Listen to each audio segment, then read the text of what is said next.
Hello students, welcome. आप सभी का स्वागत है आपके अपने यूट्यूब चैनल पीजीएमएन में। और हम यहाँ पे पढ़ रहे हैं हमारा एक बायोलॉजी का chapter which is human health and diseases, यानी ह्यूमन का हेल्थ क्या होता है और डिसीजेस कौन से होते हैं। सो इसमें हमने इनिशियल वाला पार्ट कवर किया है, इसके लिए आपको पिछले लेक्चर्स देखने होंगे। एंड नाउ वी आर आज हम यहाँ डिस्कस करने वाले हैं अबाउट द एंटीबॉडी। सो हमने देखा था कि एंटीजन क्या होता है, एंटीबॉडी क्या होता है। एंटीबॉडी यानी जो हमें हेल्प करती है या फिर जो हमारे डिफेंस मैकेनिज्म में प्रेजेंट होता है, it is the antibody. And antigen means बाहर से आने वाले फॉरेन पार्टिकल्स जो हमारे इम्यूनिटी सिस्टम को एक्टिवेट करते हैं, या फिर इन शॉर्ट हम बोल सकते हैं कि ये सब पैथोजेंस होते हैं जो हमारे बॉडी में कोई इन्फेक्शन के लिए आते हैं। Okay, so now we have to study कि ये हमारा एंटीबॉडी एक्चुअल में होता कैसा है। सो एंटीबॉडी इस तरह का एक वाई शेप स्ट्रक्चर होता है, ये आपके बुक में दिया हुआ है। और आप जब भी ये वीडियो देख रहे हो सो मेक श्योर कि आपके साथ आपका टेक्स्ट बुक भी ओपन रहे। नाउ वी हैव टू सी हमें क्या दिया हुआ है हमारे बुक में about this antibodies. So antibodies क्या होते हैं, ये होते हैं ग्लाइकोप्रोटीन्स, यानी ये नेचर है केमिकल या फिर केमिकल कंस्टिट्यूएंट क्या होता है हमारे एंटीबॉडी का। सो हमारी एंटीबॉडी बनी होती है विद द ग्लाइकोप्रोटीन्स, और हमारे एंटीबॉडीज हाईली स्पेसिफिक होते हैं टूवर्ड्स एंटीजन्स। यानी ऐसा नहीं है कि कोई एक एंटीजन है कोई एक एंटीबॉडी है सो ये किसी भी एंटीजन के लिए काम करेगी। No, they are very specific. उनके पास एक अपना अपना डिवीजन होता है कि अगर इस कैटेगरी का कोई एंटीजन आता है देन आई विल डिफेंस, यानी कि एंटीबॉडी हर किसी एंटीजन के लिए अलग अलग होती है। अगर कोई मलेरिया का कीटाणु आ रहा है तो उसको मारने के लिए कोई अलग है, कोई डेंगू का आ रहा है तो उसके लिए कोई अलग है। सो इस तरह से हमारी एंटीबॉडी स्पेसिफिक होती है, यानी हर किसी एंटीजन के लिए स्पेसिफिक तरह से काम करती है। नाउ जो हमारे ग्लाइकोप्रोटीन्स है, it is also known as immunoglobulin, और इम्यूनोग्लोबुलिन को शॉर्ट में रिप्रेजेंट किया जाता है IgS इसमें। सो IgS एक शॉर्ट रिप्रेजेंटेशन होता है about our immunoglobulins which are nothing but the antibodies. ना अभी एंटीबॉडीज कब प्रोड्यूस होते हैं, जब एंटीजन हमारे बॉडी में आते हैं। सो व्हेनेवर एंटीजन हमारे बॉडी में आते हैं, इनके एक्टिवेशन ये एक्टिवेट करते हैं हमारे इम्यूनिटी सिस्टम को, और वहाँ पे हमारे एंटीबॉडीज का प्रोडक्शन स्टार्ट होता है।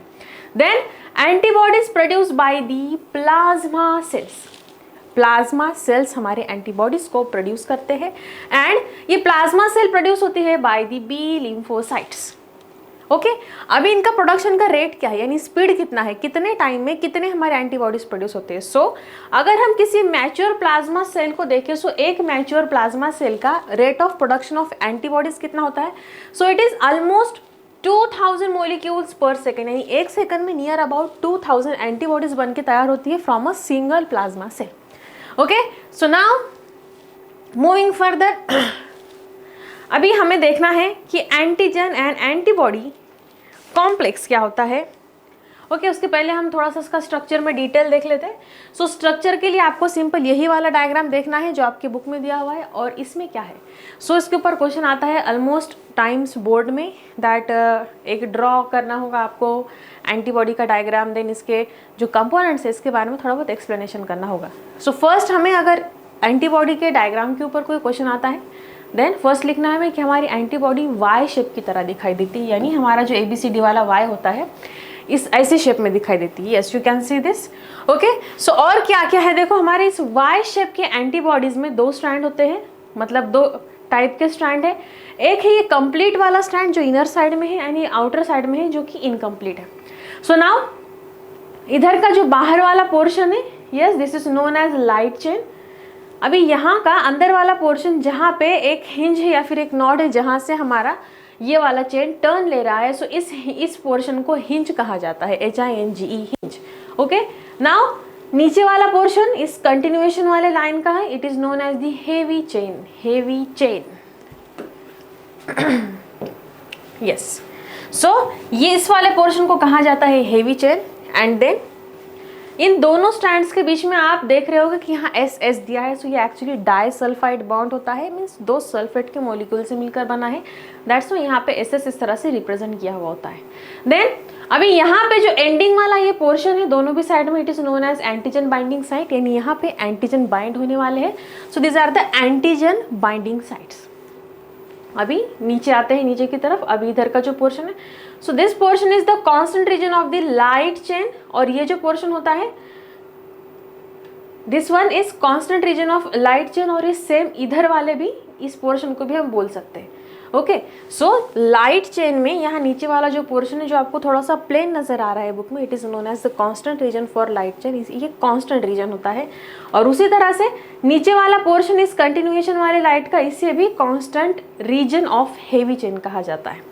नाउ अभी यहाँ का जो पोर्शन है जो हम यहाँ देख रहे हैं एन एन वाला, सो इतना जो रीजन है, ओके, ये वाला रीजन इधर से और ये वाला इधर से रीजन, सो ये रीजन होता है variable region of the light chain. Variable region यानी ये जैसे हमारे एंटीजन का शेप रहेगा उसके अकॉर्डिंग अपना खुद का शेप चेंज कर सकता है for the proper binding, that's why इसे कहा जाता है वेरिएबल रीजन।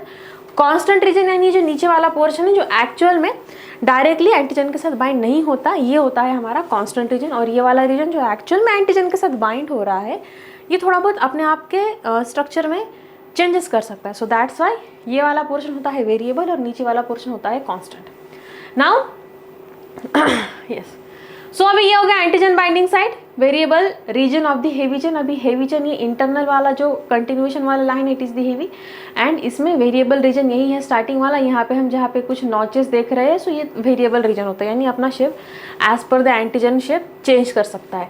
सो आपको स्ट्रक्चर ऑफ एंटीबॉडी में सिंपल ये पूरा डायग्राम अच्छे से रट लेना है, एकदम ईजी है। ओके, बीच बीच में आपको डबल एस निकालना, डाइसल्फाइड बॉन्ड्स ऊपर वाला जो दोनों भी पोर्शन है हमारे, ये होते हैं antigen binding side, antigen binding side जहाँ पे हमें एंटीजन को बाइंड करना है, वहाँ वाला पोर्शन अपने शेप को चेंज कर सकता है, दैट्स वाई ये रीजन रहेगा अपना variable region. Yes, variable region. अभी जो हेवी चेन है ये इंटरनल वाली चेन होता है, या फिर जो कंटिन्यू वाली चेन है ये हेवी चेन है, और जो लाइट चेन है यानी ये बाहर वाला जो छोटा छोटा इन कंटिन्यू या फिर पूरा कंटिन्यू में नहीं है, ये है हमारा लाइट चेन। सो ये दोनों चेन्स है, ओके। और जो यहाँ का इनिशियल वाला पोर्शन होता है इनका, ये अपना शेप चेंज कर सकता है, दैट्स वाई ये वेरिएबल रीजन होता है, और जो नीचे वाला portion it is the constant reason. Now moving further, अभी हमें नेक्स्ट पॉइंट में देखना है। सो आई होप कि आपको यहाँ तक समझ में आएगा about the structure of the antibody. Now we have to see about the complex formation, कि किस तरह से एक्चुअल में एंटीजन एंटीबॉडी का कॉम्प्लेक्स बनता है। तो चलिए चलते हैं। सो हमारे बॉडी में जब भी एंटीजन एंड एंटीबॉडी रिएक्ट होते हैं, सो एक कॉम्प्लेक्स फॉर्म करते हैं, और इनके एक्शन का रिजल्ट ही हमें डिफेंस मैकेनिज्म को प्रोड्यूस करता है। सो एंटीजन एंटीबॉडी के इंटरैक्शन का जो स्टडी किया जाता है, it is known as serology. So serology का मीनिंग होता है to study about the interaction of antigen and antibody, means antigen और एंटीबॉडी के रिएक्शन को जो स्टडी किया जाता है, so that branch is known as serology. इस पे आपको ऑब्जेक्टिव क्वेश्चन आ सकता है। देन अभी यहाँ पे you can see that diagram, ये है एक अपना complex, this portion the antigen determinate epitopes, ये आप जो कुछ पॉइंट्स दिख रहे हैं, सो इन्हें कहा जाता है एपिटोप्स। अभी एपिटोप्स क्या होते हैं? So epitopes, now the combining site of antigen. अभी ये हम एंटीजन के बारे में बात करें, यानी एंटीजन जो बाहर से आया हुआ है, सो ये एंटीजन के पास भी एक स्पेसिफिक पॉइंट होता है जिस पॉइंट पर ये कंबाइन होता है विद द एंटीबॉडीज। नाउ ऐसा पॉइंट जहाँ से एंटीबॉडी, हमारे बॉडी में जो एंटीबॉडीज है इसके साथ कंबाइन होता है, so that points are known as epitopes, and it react with the corresponding antigenic binding sites. यानी ये क्या करता है, ये सिर्फ एंटीजन बाइंडिंग साइट जो होती है हमारे एंटीबॉडीज पर, इसके साथ ही रिएक्ट करता है, और हमारे एंटीबॉडी पर जो बाइंडिंग साइट होती है इसे कहा जाता है पैराटोप। सो पैराटोप कहाँ पे प्रेजेंट है? ये हमारे एंटीबॉडी पे प्रेजेंट होता है, और हमारे एपिटोप्स का, एपिटोप्स इट मीन्स जो हमारे एंटीजेंस पर प्रेजेंट होते हैं। ये दोनों अपने आप में एक दूसरे के साथ कंबाइन होते हैं या फिर इंटरैक्ट करते हैं और बनाते हैं एंटीजन एंटीबॉडी कॉम्प्लेक्स।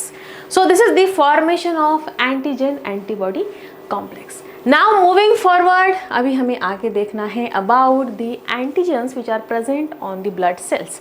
अभी ऐसा नहीं है कि एंटीजन हमारे पास सिर्फ बाहर से आते हैं, कुछ एंटीजन्स ऐसे होते हैं जो हमारे बॉडी में ऑलरेडी इनसाइड में प्रेजेंट होते हैं। सो ये एंटीजन्स कौन से होते हैं, आइए इन्हें देखते हैं।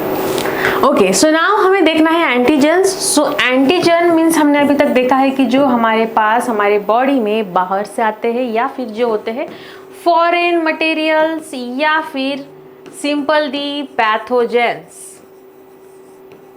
सो पैथोजेंस मीन्स क्या है, जो हमारे बॉडी में बाहर से आते हैं और हमारे बॉडी को क्या करते हैं, इन्फेक्ट करते हैं। But some antigens are present in our body, कुछ एंटीजेंस ऐसे होते हैं जो हमारे बॉडी में ऑलरेडी प्रेजेंट होते हैं। ये एंटीजन कौन से है? ये एंटीजेंस होते हैं जो हमारे आरबीसी यानी रेड ब्लड सेल्स पर प्रेजेंट होते हैं, और इनका काफ़ी इंपॉर्टेंट कंट्रीब्यूशन होता है in determination of our blood group, यानी हमारे ब्लड ग्रुप को डिटरमाइन करने के लिए ये कुछ एंटीजेंस होते हैं। अभी ये कौन से हैं, चलिए चल के देखते हैं।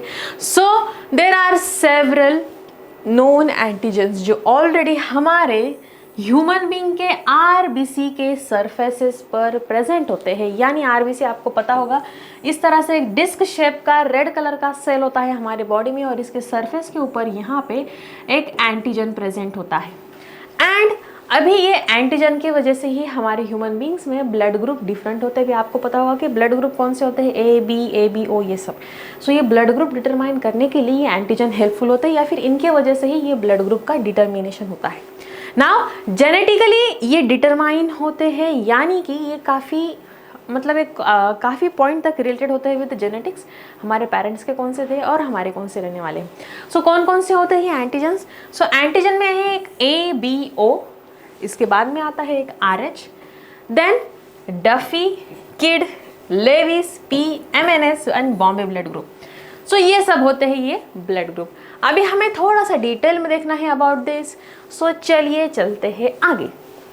नाउ ब्लड ग्रुप्स का जो खोज की थी जिसने ब्लड ग्रुप के, हाँ ह्यूमन बीइंग में ब्लड ग्रुप अलग अलग होता है, या फिर सभी ह्यूमन बीइंग्स का ब्लड ग्रुप सेम नहीं होता। ये डिटर्मिनेशन किया गया था by the scientist Karl Landsteiner.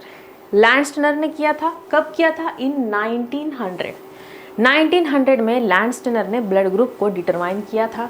Then later on जो ब्लड ग्रुप है AB, it was discovered by Landsteiner student D Castello and स्टर्ली। 1900 में जो कार्ल लैंडस्टेनर थे, इन्होंने ये बताया था कि ब्लड ग्रुप अलग अलग होते हैं। फिर उन्हीं के स्टूडेंट्स थे de Castello and Sturli, yes and Sturli. इन दोनों ने इन 1902 में डिस्कवर किया था AB blood group. Now Landsteiner को इसके लिए अवार्ड भी मिला था, नोबेल प्राइज। क्यों? बिकॉज इन्होंने ब्लड ग्रुप का डिटर्मिनेशन किया था, एंड इन्हें ये पता चला था कि हमारे पास दो एंटीजन्स होते हैं, या फिर एंटीजन को ही एग्लूटिनोजन कहा था। एग्लूटिनोजन, अब एग्लूटिनेशन का आपको मीनिंग पता होगा। एग्लूटिनेशन मीन्स अगर किसी मटेरियल में कोई सॉलिड मटेरियल एक साथ आ जाता है और लिक्विड को आसपास छोड़ देता है, that is the agglutination.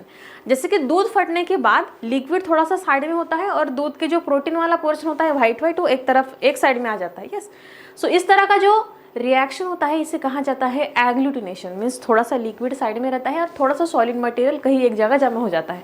That is agglutination.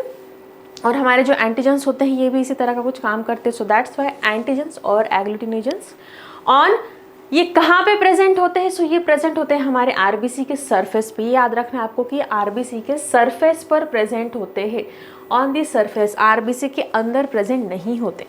And और फिर इन्होंने इस एंटीजन्स को या फिर एग्लूटिनोजन्स को नाम दिया था एंटीजन ए और एंटीजन बी। और इन्होंने ये भी नोटिस किया था कि जो एंटीजन्स है उसके करस्पॉन्डिंग एंटीबॉडीज को या फिर एग्लूटिनियंस को ही क्लॉट करते हैं, और उन्होंने नाम दिया था ए एंड बी।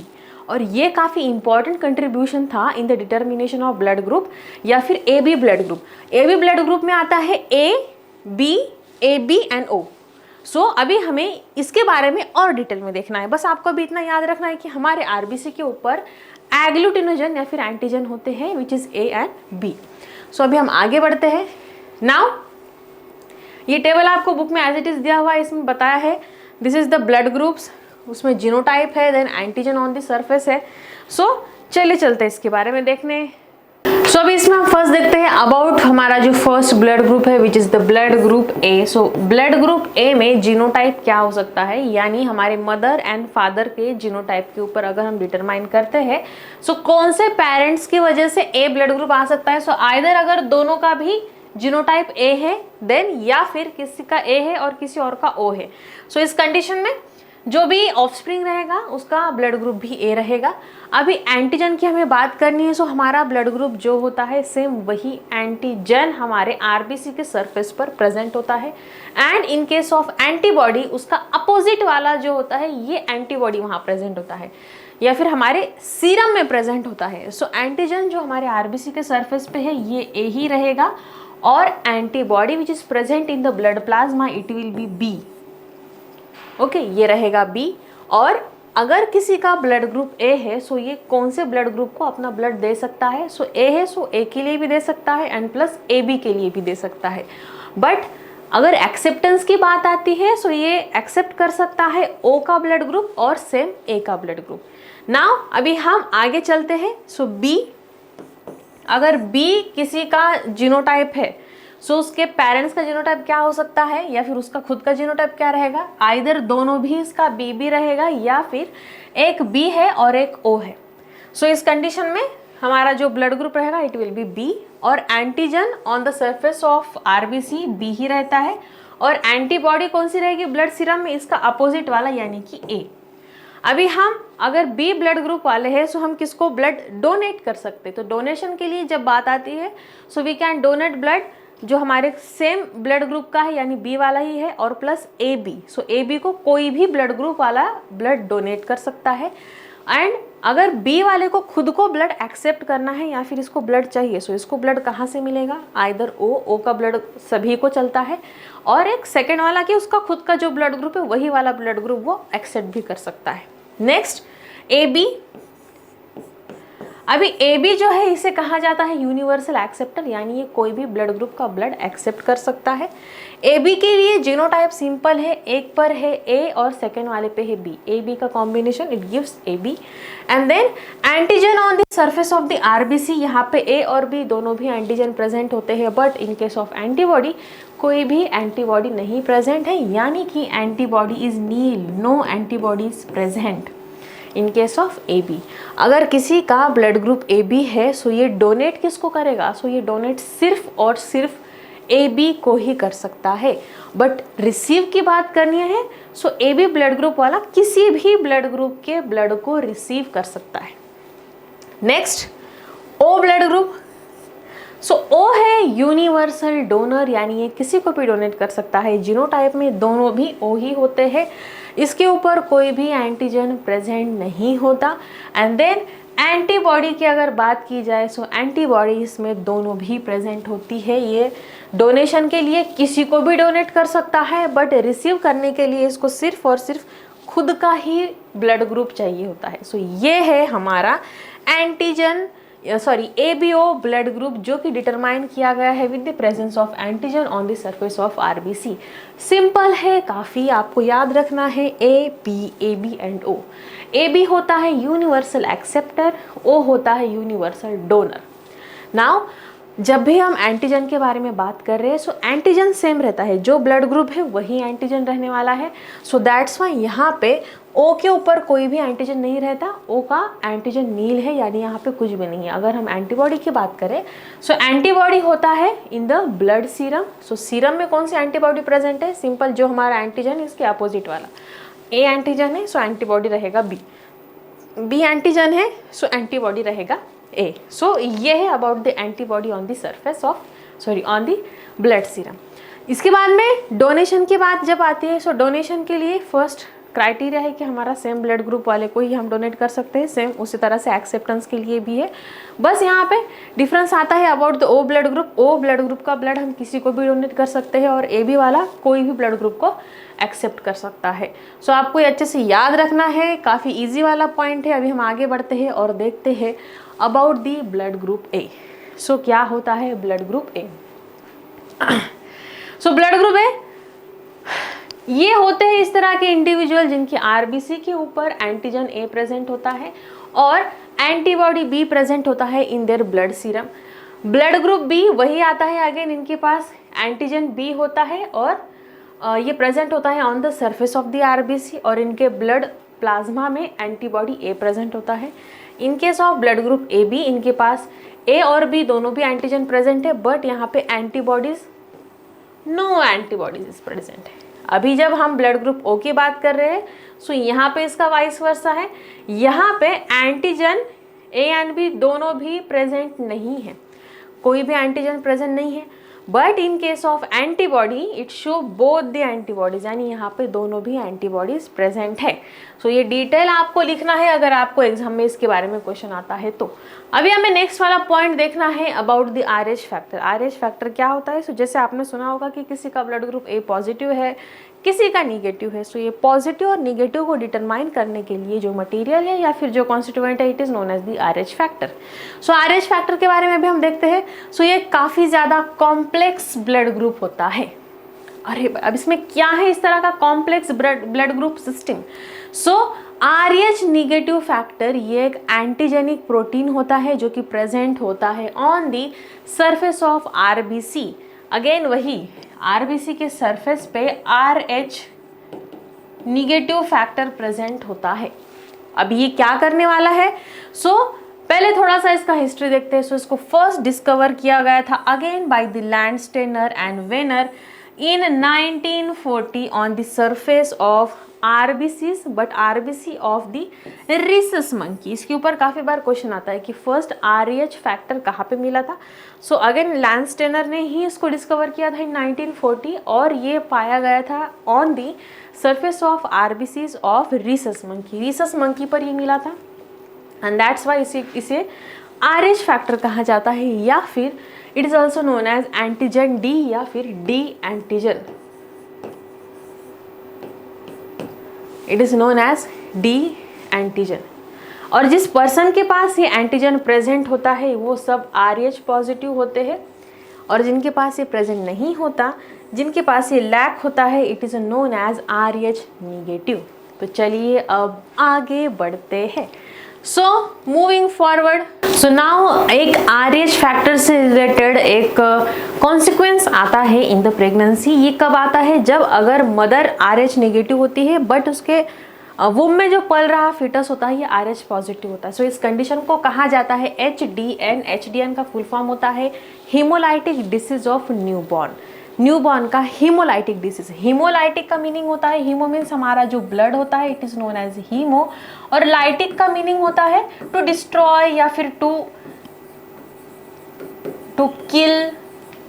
सो हीमोलाइटिक हमें नाम से ही पता चलता है कि ब्लड का किसी कंपोनेंट का डिस्ट्रक्शन हो रहा है। So it is known as hemolytic disease of newborn. And now ये कहाँ पे होता है? ये होता है इस कंडीशन में अगर हमारी जो मदर है ये RH नेगेटिव है और जो फीटस है ये RH पॉजिटिव है। सो इस कंडीशन में इस कंडीशन को HDN कहा जाता है। अभी इस कंडीशन को एक और नाम है, it is the erythroblastosis fetalis. Erythroblastosis fetalis यानी फीटस के RBCs और मदर के RBCs एंटीजन के गड़बड़ की वजह से एक दूसरे के दुश्मन बने हुए हैं। सो इस कंडीशन को कहा जाता है HDN। इसमें क्या होता है? इसमें होता है जो फीटल के RBCs होते हैं इसका डिस्ट्रक्शन होता है। ये कंडीशन आती है जब RH निगेटिव मदर और RH पॉजिटिव फीटस होता है। अभी ऐसा क्यों होता है? बिकॉज मदर एंड फीटस एक दूसरे के ब्लड सर्कुलेशन से कनेक्टेड होते हैं। सो कई बार ऐसा होता है कि इस RH पॉजिटिव के कारण मदर जो ऑलरेडी RH निगेटिव है ये कुछ एंटीजन्स या एक एंटीबॉडी बनाती है to kill this RH positive factor of the fetus. फिर इस कंडीशन में क्या होता है? मदर की इम्यूनिटी सिस्टम के कारण इस फीटस के RBCs का डिस्ट्रक्शन होना स्टार्ट हो जाता है and that's why that fetus may not grow completely. और फिर इस कंडीशन में मदर के एंटीजन्स या फिर मदर के एंटीबॉडीज फीटस के एंटीजन्स को किल ना करें, इसके लिए भी कुछ इंजेक्शंस दिए जाते हैं और ये कंटिन्यू करना पड़ता है जब तक पूरा प्रेगनेंसी का पीरियड फिनिश नहीं हो जाता। सो नाउ ये सब था हमारा general introduction about the human health and diseases. इसके बाद हमें देखना है about the common human diseases, यानी कि ह्यूमन डिसीजेस कॉमनली क्यों होते हैं, इसका रीज़न क्या होता है। सो आइए चलते हैं, आगे बढ़ते हैं, बट देखेंगे नेक्स्ट लेक्चर में फ्रॉम द नेक्स्ट पॉइंट। तब तक के लिए अपना ख्याल रखिए। Take care, see you.